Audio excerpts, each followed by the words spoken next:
Shakespeare. If there's one thing the Tudors pioneered, it's something we enjoy doing more than anything else. It's drinking beer. The Tudors revolutionised brewing by adding hops to their ale. Hops prevented the beer going stale, allowing it to be mass-produced and sold throughout England. I'm in St Albans, and I'm going just over there to what is apparently one of the oldest pubs in Britain. Reason for this visit? To try out a bizarre-sounding Tudor recipe, buttered beer. Buttered beer is famous as the drink of choice for young wizards in the Harry Potter novels, but it was actually a real Tudor beverage. The recipe sounds utterly revolting, but because the Tudors adored it, I'm going to try cooking some up with beer expert Roger Protz. So Roger, what do you know about drinking habits in general in the Tudor times? They drank lots and lots of ale in those days. Water was insanitary. If you drank water, you probably died. So everybody drank beer. I mean, Queen Elizabeth was reputed to have drunk a quart of ale with her breakfast every day. That's a whopping 2 pints down by Her Majesty. To start the recipe, I add beer to a hot pan, then throw in egg yolks, sugar, and a dash of nutmeg. Then comes the magic ingredient. Put a dish of sweet butter into it. Right, this is the fun bit. How much is a dish? Yeah. It looks more like something you'd throw up after too many beers. Oh.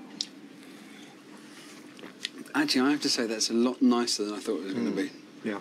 I'm genuinely surprised. But what do the regulars make of it? Wow, it's very creamy, sweet, not what I expected. It's very sweet, obviously compared to ale, so it's not bitter at all, really. Very tasty. Good. Delicious. The great British boozers have given it the thumbs up. There's no better way of kicking off my Tudor feast than with an aperitif of ancient English butter beer. These are my interpretations of historic recipes. But with this recipe, I have had to change hardly anything. Because the first time I cooked it, it was just so good. But there's just one modern detail I can't resist adding.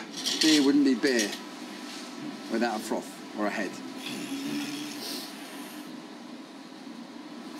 So there is my Tudor curtain raiser, a mini pint of buttered beer.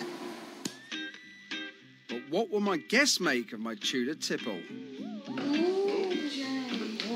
my fault. So pretty, thank you. To see how the brew goes down, I'll be watching nervously from the kitchen. Would you know it was beer if you'd not been told? I'm not entirely sure you would. Actually, it tastes like my dad's alehouse. It may be a little baffling, but the beer seems to be slipping down a treat. I thought it was yummy. This tasted quite Christmassy to me. It's nice. I loved it, but I'm kind of pacing myself. Sit up. But what about that scourge of fine cuisine, Kelvin? I disliked that butterbeer intensely. I didn't like the combination of the sweetness and the alcohol. I think it was a step too far for old Kelvin.